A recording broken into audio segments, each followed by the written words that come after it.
जरा सोचिए, एक कोर्ट रूम का सीन है, माहौल एकदम तनाव से भरा हुआ, और वहां बस एक गवाही, सिर्फ एक इंसान की कही बात पूरे केस का, किसी की जिंदगी का फैसला कर सकती है। एक शब्द इधर का उधर हुआ और बस सब कुछ बदल सकता है।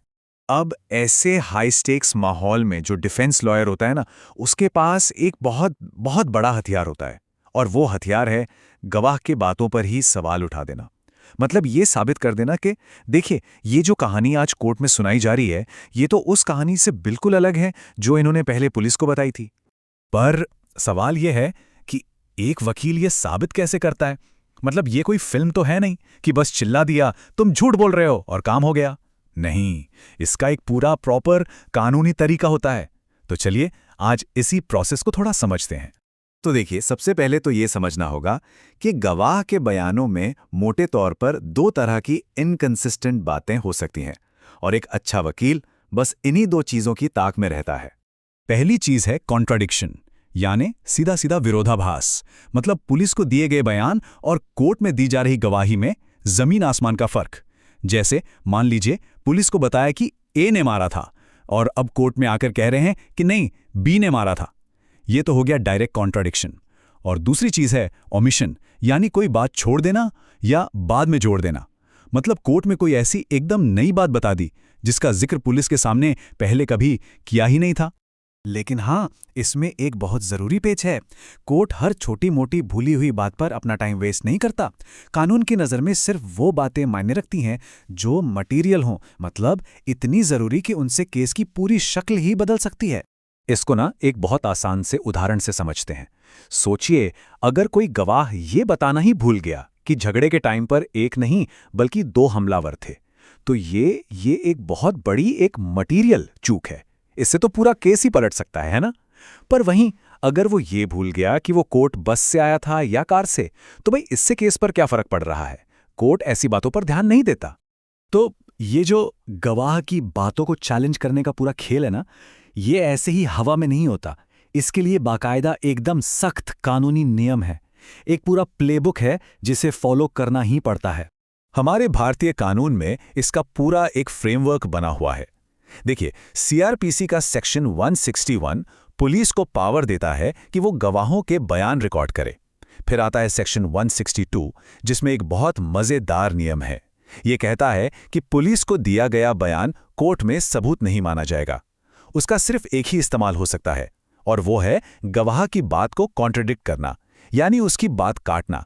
और ये करना कैसे है, इसकी पूरी प्रक्रिया एविडेंस एक्ट के सेक्शन 145 और 155 में बताई गई है।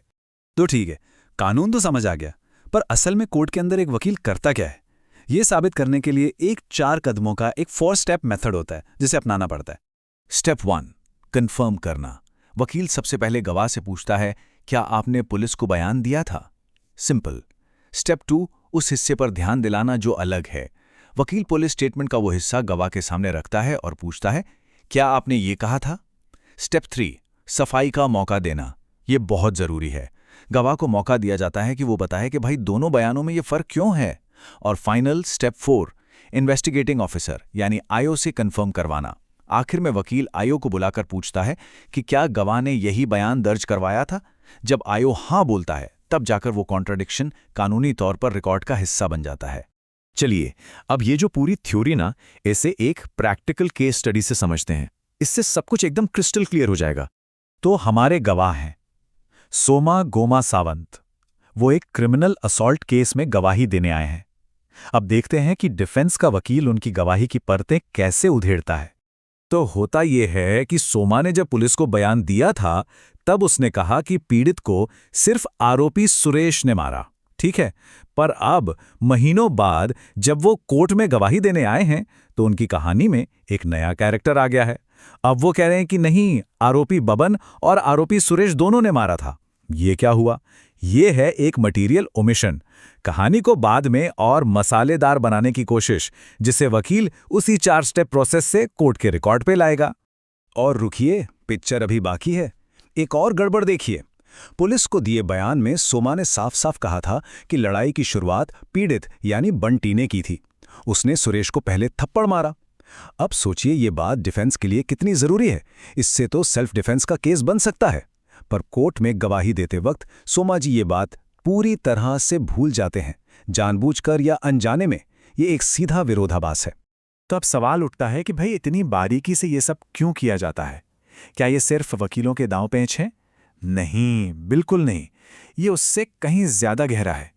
ये असल में इंसाफ के एक बहुत बुनियादी उसूल से जुड़ा है।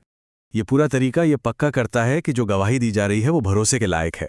ये गवाहों को मौका मिलने पर अपनी कहानी बदलने से रोकता है। ये पुलिस की जो पहली इन्वेस्टिगेशन होती है ना, उसकी इज्जत बनाए रखता है।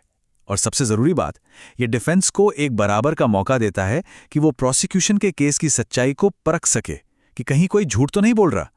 ये प्रोसेस एक मामूली सी याददाश्त की गलती और एक सोचे समझे केस बदलने वाले झूठ के बीच एक लकीर खींचता है।